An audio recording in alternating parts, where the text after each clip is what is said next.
Téléstar, pour ceux qui ne vous connaîtraient pas encore, que pouvez-vous nous dire sur vous? Caroline: je m'appelle Caroline, j'ai 28 ans, je suis née à Paris et j'ai grandi à Nancy. Pour les études supérieures, je suis retourné à Paris où j'exerce maintenant mon travail, dans la logistique en grande distribution.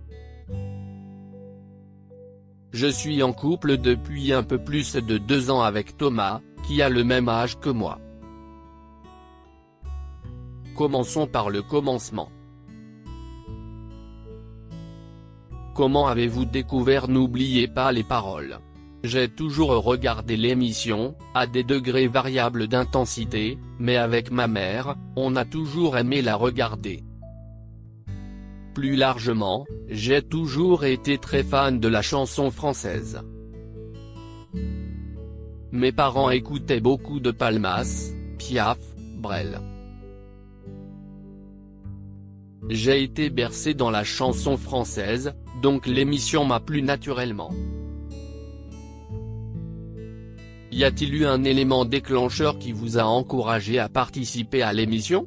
Je ne sais pas s'il y a eu un élément déclencheur, mais quand on regardait l'émission, j'avais très souvent les bonnes réponses. Forcément, ma mère a commencé à me dire il faut que tu y ailles et ma grand-mère du Sud, qui aime beaucoup m'entendre chanter, me disait tu chantes bien, tu aimes bien chanter en public, il faut que tu y ailles. Ça s'est fait un peu naturellement. Comment vous êtes-vous préparé?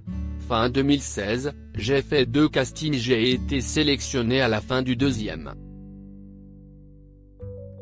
Je suis allé sur le plateau avec mon bagage et le fait que je connaissais la plupart des réponses à la maison. Malheureusement, ça ne l'a pas fait. Je suis tombé sur des chansons que je n'avais pas dans ma culture personnelle, donc j'ai perdu, et c'est à l'issue de cette défaite-là que je me suis dit que j'allais me faire des playlists. À partir de là, j'ai écouté en boucle une playlist de quasiment 800 ou 900 chansons. Et quand je me suis décidé à me réinscrire, j'ai beaucoup plus révisé. Donc ça s'est fait progressivement. Vous démontrez quotidiennement de grandes capacités de mémorisation. Petite, quel genre d'élève étiez-vous à l'école? J'étais première de la classe. Rire, j'ai eu mon brevet mention très bien, mon bac mention très bien. Je faisais bien mes devoirs. Quel était votre objectif en arrivant sur le plateau? L'objectif premier, c'était d'avoir le micro d'argent. Déjà, j'espérais ne pas tomber sur un géant. J'avais peur de ne pas avoir ma chance. Après, en arrivant sur le plateau, j'espérais juste pouvoir faire la même chanson et avoir la chance de prendre le micro d'argent. À ce stade de l'aventure, 21 émissions, 124 000 €, avez-vous un autre objectif? En fait, je me fixe les paliers un peu au fur et à mesure. J'ai eu un démarrage un peu en douceur, alors je prenais tout ce qu'il y avait à prendre et puis je me suis rapproché des 100 000 €, plus je me disais que j'aimerais avoir 6 chiffres. Et maintenant, après avoir passé la barrière des 100 000 €, mon objectif, c'est sur tous les masters. Plus que 5 000, et c'est possible. Ensuite, je vais me fixer des objectifs progressifs, peut-être d'atteindre le top 15. Si vous continuez de grimper, vous aimeriez donc participer au Master et tournoi des maestros? Carrément. J'aime beaucoup ce plateau. Y a-t-il un maestro que vous aimeriez pouvoir affronter plus que les autres? Si est difficile, parce que j'ai beaucoup d'affection pour tout leur parcours.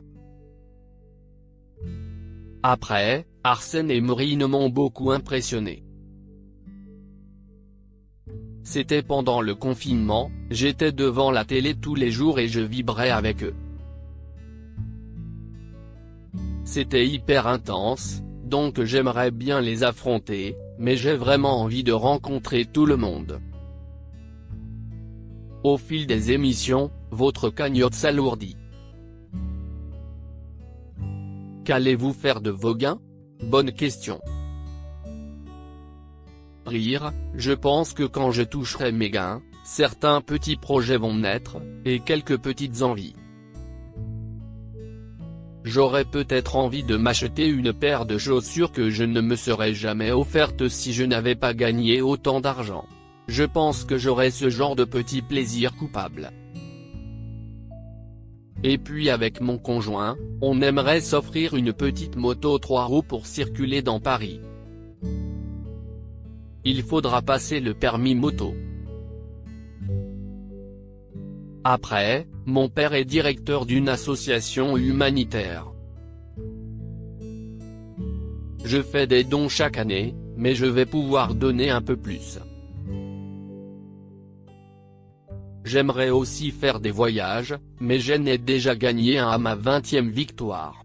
Donc je n'aurai pas assez de vacances pour faire tout ce que je veux faire. Rire, mais si est sûr qu'on va en profiter. Avez-vous une anecdote de tournage à nous raconter? Pendant le tournage, Anthony, le directeur de casting, est installé sous l'écran.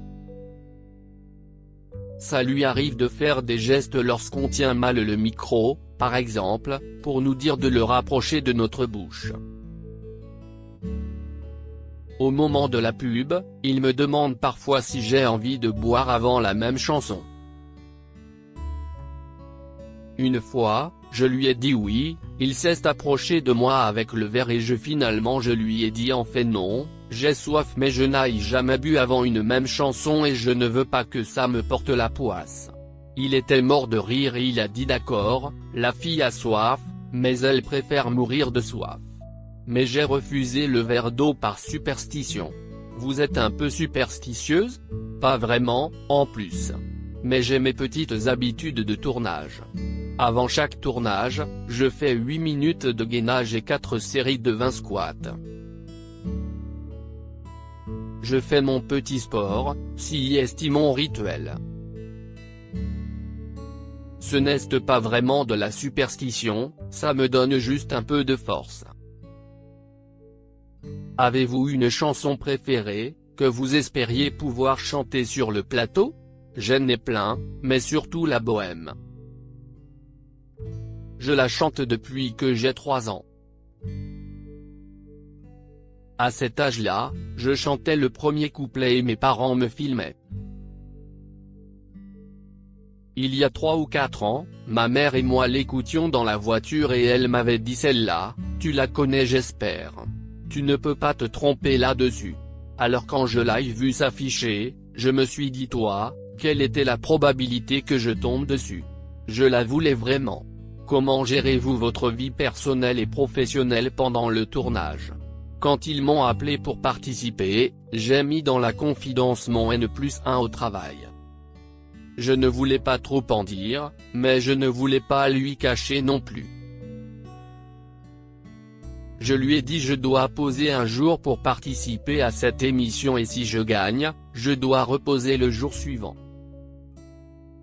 Heureusement, j'ai de très bonnes relations avec lui donc ça se passe très bien au niveau du travail.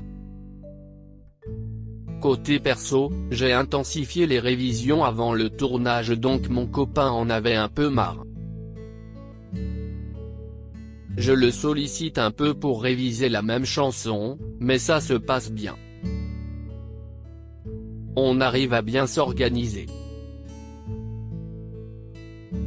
Que votre mère pense-t-elle de votre parcours aujourd'hui? Juste avant l'interview, j'étais au téléphone avec ma mère et elle m'a dit je suis tellement heureuse et fière. Tout le monde est très fier dans ma famille, ils sont ravis pour moi. Et vous, qu'est-ce ce que ça vous fait de réussir? Si est un vrai accomplissement. non seulement parce que j'ai travaillé pour venir, mais aussi parce que ça me permet vraiment de m'épanouir. Je prends confiance au fur et à mesure des émissions, j'apprends à gérer mon stress. Si est très gratifiant de tenir toutes ces émissions, qui sont physiquement et moralement très difficiles.